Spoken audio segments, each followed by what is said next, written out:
Come, come, whoever you are. We are all welcome here. Our age doesn't matter, nor our size, nor the color of our eyes, the color of our hair, or of our skin.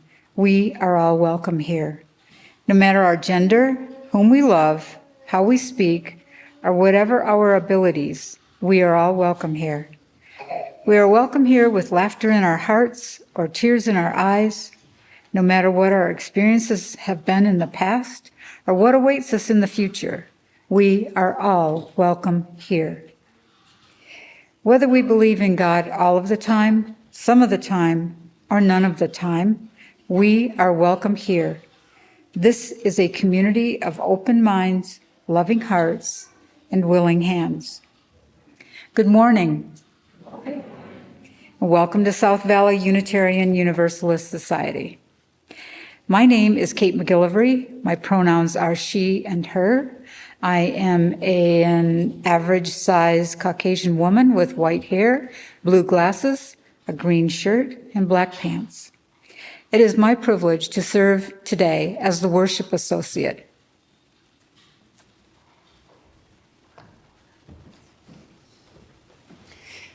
And I am the Reverend Lora Young. My pronouns are also she and her. And I am wearing a fabulous green jacket, and I have red hair and purple glasses. This morning's worship is a little different from our typical style, and we are inviting you to co-create this experience with us this morning. This morning's experience is one of prayer, which is often a challenging topic for those of us who live and breathe and walk and celebrate and enjoy life on the planet and not just in Utah.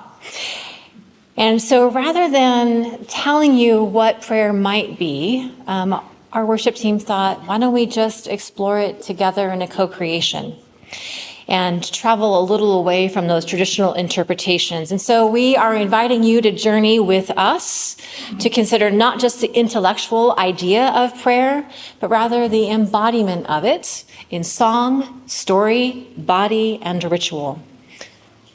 And know this, you're invited to participate at whatever level feels most comfortable for you.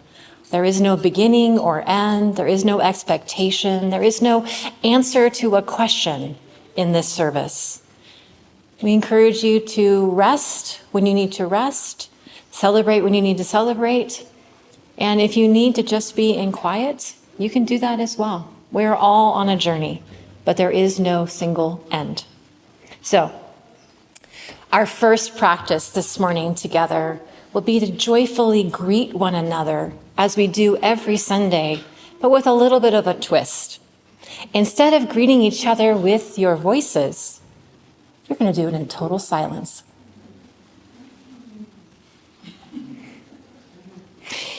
You're going to greet each other in silent reverence. If you wish to exchange hugs with people that you already know or handshakes, please practice consent with one another in silence. For those who wish to be observers only, please place your hands in your lap or on your heart, and we will know that you are present with us and joining us, but that you don't wish to be engaged at this time. So, let us begin.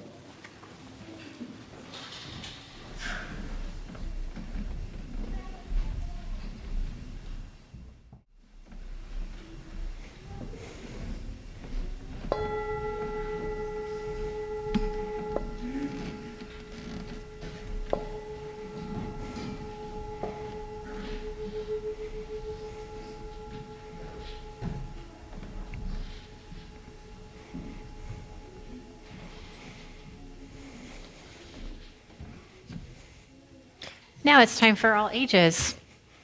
If you are young at heart and you would like to come forward, if you are young in body and you would like to come forward, if you're in a body and you would like to come forward, please come forward and join us at the front. If you'd like to sit on the floor with a cushion, you can do that too. So come on up. Okay. So I have a question for you.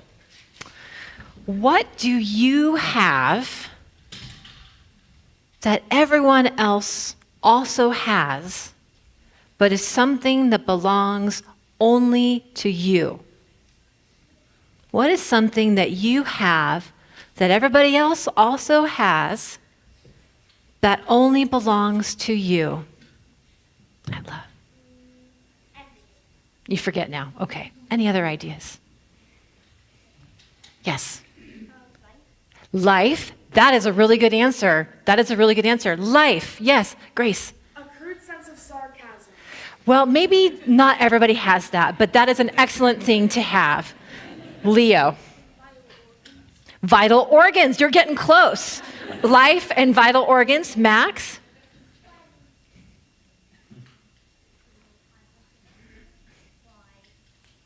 What was that?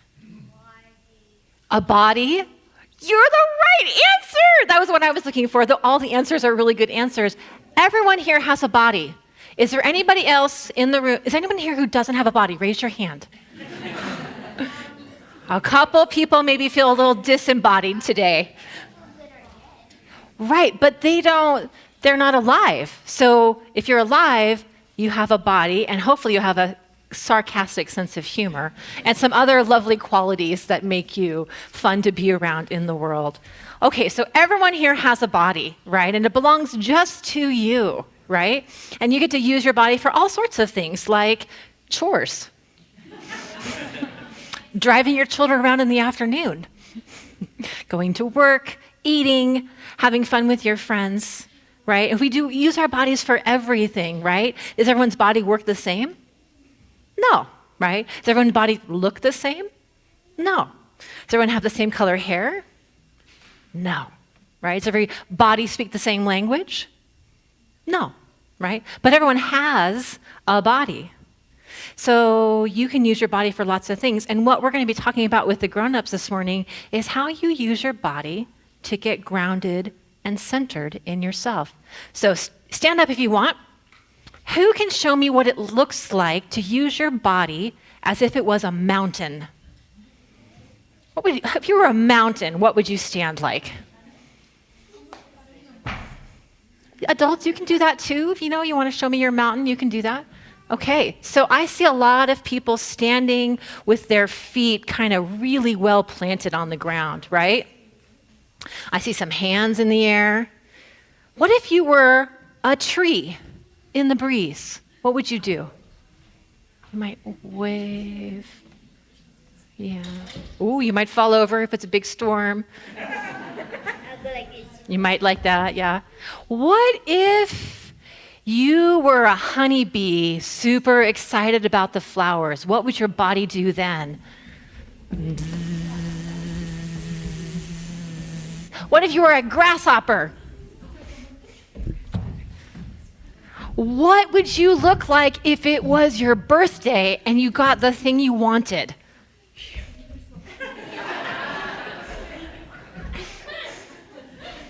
What about when you're not feeling so good? What does your body look like maybe when it's feeling sad? A chalice? Well, that's probably, yeah, you might feel that way if you're sad. How else might you feel if you're maybe feeling a little sad? What your body might do? A little crying? Like that, kind of closed up. What if you're upset? What if you're scared? How many of you have ever in this room felt a little scared? Yeah. That's real too, right? Can you use your body to soothe yourself when you're feeling scared or upset or sad? Can your body be a source of that? What if you're feeling sad and suddenly you remembered, oh my gosh, I know how to be a mountain? Could you do that? What about if you were feeling upset and you thought, I'm going to be like the tree. I'm going to go with the flow. What if you were scared and you remembered what it feels like to be on your birthday? That would be a way to use your body, right? I'm going to teach you another way to use your body. This is something that was taught to me a long time ago. Your wrist is this part of your body right here, right? And your heart pumps your blood through your body, right? And everyone has something here called a pulse, right? If you put your fingers or your thumb right here, and you press, not hard, but just like you can feel the pulse, right? How many people can feel just a little bit of a pulse there? A little bit of a feeling. You can do it too. Don't be afraid. You can also do it at your neck, if that's more comfortable for you. And I invite you, if you're comfortable, close your eyes and just breathe and feel that pulse with me on your own hand or on your neck.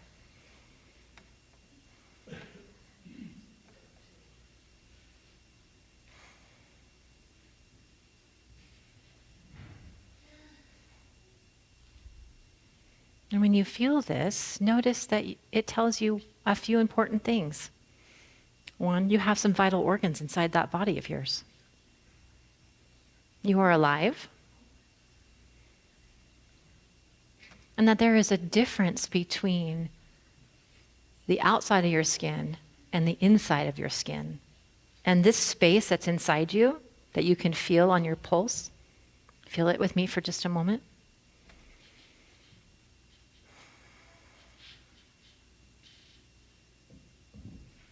This pulse is always with you, right? It never goes away.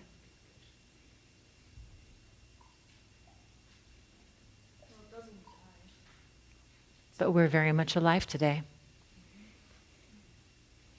And so sometimes when I think about that big word called prayer, you might have heard of that word, I think about just this feeling. The feeling of my hand on my wrist, feeling my pulse, realizing that I am alive and that I am okay. And I encourage you to think about that maybe next time you're feeling sad or upset, that this is always available to you. And you can just sit and breathe. All right. You have some activities downstairs to get to now. So we're going to sing out. And your homework this week from me is, if you see your parents being upset or sad or scared, to remind them that they can do this together with you. All right, let's sing you down to your classes. Put your cushions back.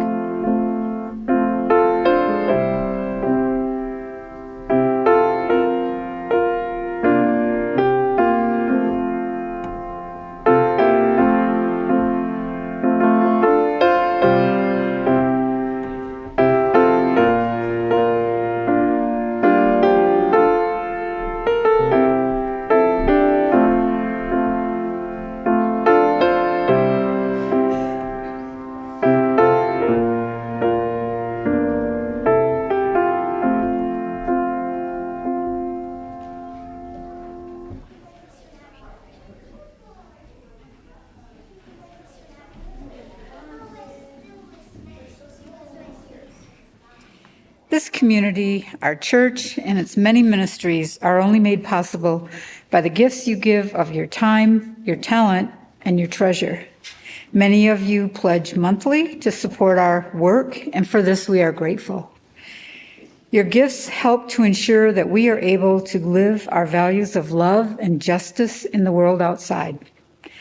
Part of our ministry at South Valley includes sharing our Sunday worship offerings with a charitable organization that aligns with our principles and values. We share today with the good people of Rose Park Neighborhood Center. Please join me in reading our offertory words. They are printed in the order of service and on the screen behind me. We are this church. We are its hands, its heart, its voice. Together, we share the wealth of this community and sustain it with our gifts. We will now accept the offering. For those of you at home, you're invited to use the giving link on the online order of service. And I invite the ushers to come forward. For all we have found the courage to give, may we be truly grateful. May these gifts be a blessing on South Valley and on the work of the Rose Park Neighborhood Center and their Good Samaritan Fund. We're going to extend this loveliness with more sound bowls, but invite you to participate in our communal ritual of joys and sorrows. So all those who are gathered here in the sanctuary are invited to come up and place a rock into our communal bowl. The intent of this is to hold your joys, your sorrows, your concerns, your griefs, and just the everything that is. I encourage you to come up and place a rock in the water. And for those who are gathered at home, please write your concern in the chat box and know that they are received here as well. So please come forward as you are willing and able. And if you want a hug, I'm here too.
As I place this rock to represent the joys and sorrows yet unspoken but still felt, as well as this rock to represent those shared in our online community, I invite you to turn to our maybe not so warm but also effective camera on the back wall and just wave to the people in the back, letting them know that you receive their concerns and their joys, and we hold them together in peace. I'm reclaiming thoughts and prayers. I feel like this overused and perhaps unfavorable phrase has been lost to us, but I believe we deserve to have the concept back. Over the last couple of years, these words have become empty and are spoken when action is what has been required. These words have come from people we associate with careless insincerity, but who alone might have stopped the need for our thoughts and prayers. But when we send thoughts and prayers, we are saying with the deepest sincerity that we are thinking about you throughout your coming weeks and days, that we are sending you our love and our hope for your well-being. We are saying that you can count on us to be true to our word. We need it to bond with humankind around the world who are facing unexplainable odds, terrific loss, and the escape of hope. We need it to let our friends who are experiencing sorrows know they aren't alone and that they, again, can count on us.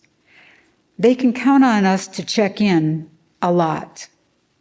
They can count on us to bring them, take them, change diapers, walk the dog, do laundry, pick up groceries, play a game of cards, and make a meal. But we also need it for ourselves. We have an intense need to expect more of ourselves and commit to doing our part to heal with our friends, as well as faraway folks who are suffering. It seems improbable, but offering our thoughts and prayers into the universe helps us make that promise and perhaps see more clearly the way to do it. And in this way, it's a form of reciprocity. Scott Alexander defines spirituality as our relationship with the spirit of life, however we understand it. Our spirituality is our deep, reflective, and expressive response to the awe, wonder, joy, pain, and grief of being alive. He goes on to say, we know we are lovable beings of infinite worth, imbued with powers of the soul and obligated to use our gifts, talents, and potentials in the service of life. End quote. Prayer is the language of our hearts, and it warrants our voice.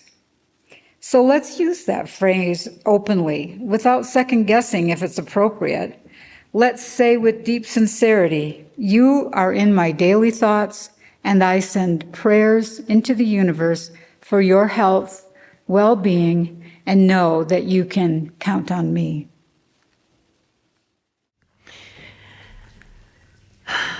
Prayer is a complicated topic, isn't it? It's really complicated. So I just want you to just, again, root your feet down and just be present. There is no outcome here that we're expecting.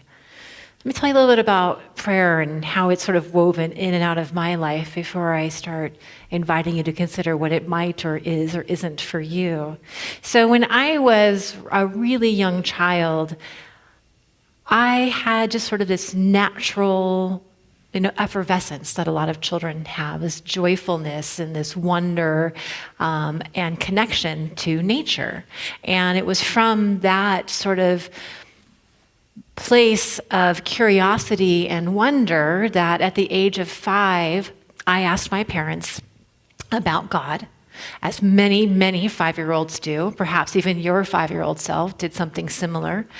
And my parents' response was, we should go to church.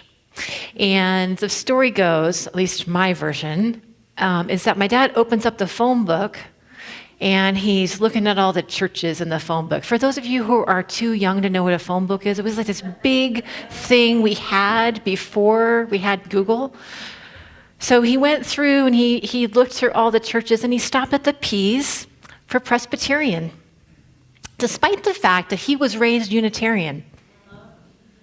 He went to the Presbyterians, and so for the next 15 years of my life, we went to the Presbyterian church. And I learned there how to properly pray. I learned how to properly pray. I learned that Jesus was my friend and that I could pray to him and that he would do things for me, but also that I better watch out, because if I wasn't a true believer, then I was going to be kicked out. Some of you may be familiar with variations of that from your own childhood traditions. However, I did persist underneath all of that indoctrination to have this pure kind of connection to a spirit that would speak to me deep inside my heart. And that became really important to me when I was a teenager, and my mother had cancer for the second time. And throughout that process of her cancer and ultimately passing, prayer was a really important practice for me. It was something that got me through. And despite all of the doctrine and dogma that I walked away from in that church community, their prayers for our family and their showing upness with meals, rides, putting a sod lawn for my dad at one point, that made a difference. And it kept me intact during that time. So I kept that practice going even when a few years after that, after I'd gone to college and come back, I came back to Bible study after my first year away at UC Santa Barbara, because I was in Northern California. And I had so many questions. I was a budding feminist. I had all these questions, and I brought them to Bible study because I was told, bring your questions to Bible study. That's not actually what they meant. Because actually they kicked me out. They kicked me out of Bible study, said my questions were too big and too hard. And that was the first time that happened to me, but not the last time. I also got kicked out in my early 40s. So, that was very confusing to me as a young person, that I'd had this very faithful prayer practice in this community to find myself sort of outside of organized religion. And so for a long time I walked away and I did nothing. I couldn't go to church because I couldn't understand what the minister was saying. And it wasn't until I discerned that I had a call to ministry in 2013 and 2014, that I discovered again that prayer can be more than just a quiet reflection every once in a while. Because part of the training is learning to pray for other people in the hospital.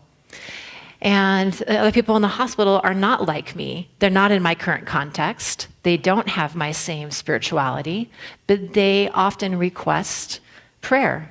And so I became very conversant in learning how to pray for other people, and I noticed that it became an act of service for them, that it became a way of being present, of being open, of practicing deep listening, of being very gracious to what they actually needed in that moment. And what they never needed in that moment was to hear how uncomfortable I was when they asked me to pray to Jesus on their behalf. So I learned how to hold that and be beside it as an act of gifting to another person. My prayer that I developed during that time was deeply founded in the poem, The Summer Day by Mary Oliver. Many of you probably know this one. It begins with, who made the world? Who made the swan and the black bear? Who made the grasshopper? We invited the children this morning to jump like grasshoppers, right? And she goes on and describes this grasshopper and how it flits and flies away. And then she begins with this: I don't know exactly what a prayer is. I don't know exactly what a prayer is. I do know how to pay attention, how to fall down into the grass, how to kneel down in the grass, how to be idle and blessed, how to stroll through the fields, which is what I have been doing all day. Tell me, what else should I have done? So when we speak of prayer in this community, I invite you to perhaps rest in that moment, in that idle and beautiful summer day, where you were just at peace in the world. There is so much, I know, in this world that purports to be prayer, but is actually just verbal abuse. And that puts those of us who are here in this community in a complex position to prayer, right? Those of us who have left childhood traditions that had abuse as part of prayer have to recover from that. Those of us who were never part of those communities may not have ever developed a capacity for that kind of deep listening and care. And we're curious and hungry to know that part of ourselves. And all of us living in this place and in this particular context in October 2024 know the ways in which prayer has been weaponized. And we know that we have to respond to that with something different.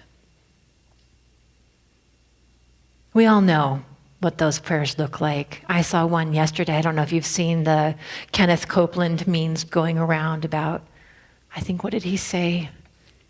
Demon, lesbian spirits taking over the election.